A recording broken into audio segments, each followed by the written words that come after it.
วัติศาสตร์ศาสตร์ลาวนี่นาส่งคำเล่าขานดังก้องไปทั่วโลกานั่นคือวัดผู้จำปาเจ้ากรมมาทาเป็นผู้สร้างสรรค์วัดผู้บูหานถิ่นสถานแดนมรดกโล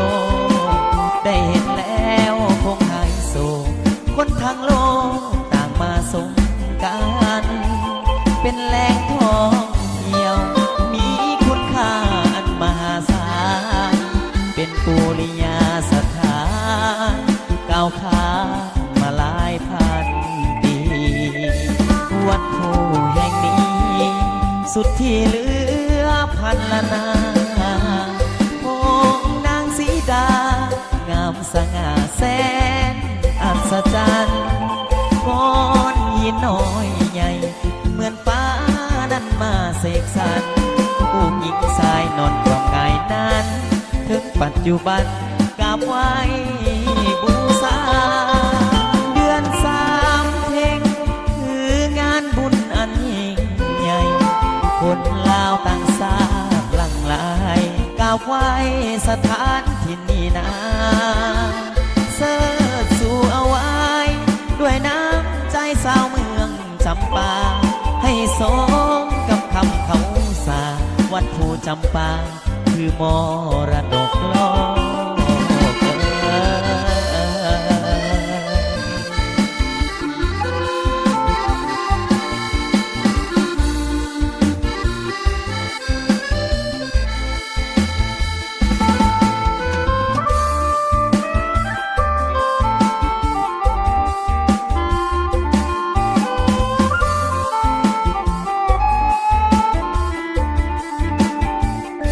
วัดโพแห่งนี้สุดที่เหลือพันละนาพงนางสีดางามสง่าแสนอัศจรรย์ก้อนหินน้อยใหญ่เหมือนฟ้านั้นมาเสกสรรผู้หญิงชายนอนความกายนั้นถึงปัจจุบัน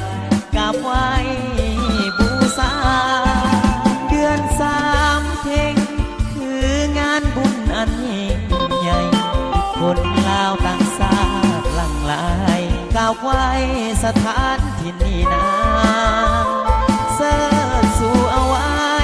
ด้วยน้ำใจสาวเมืองจำปาให้สมกับคำเขาสาวัดผู้จำปาคือมรดก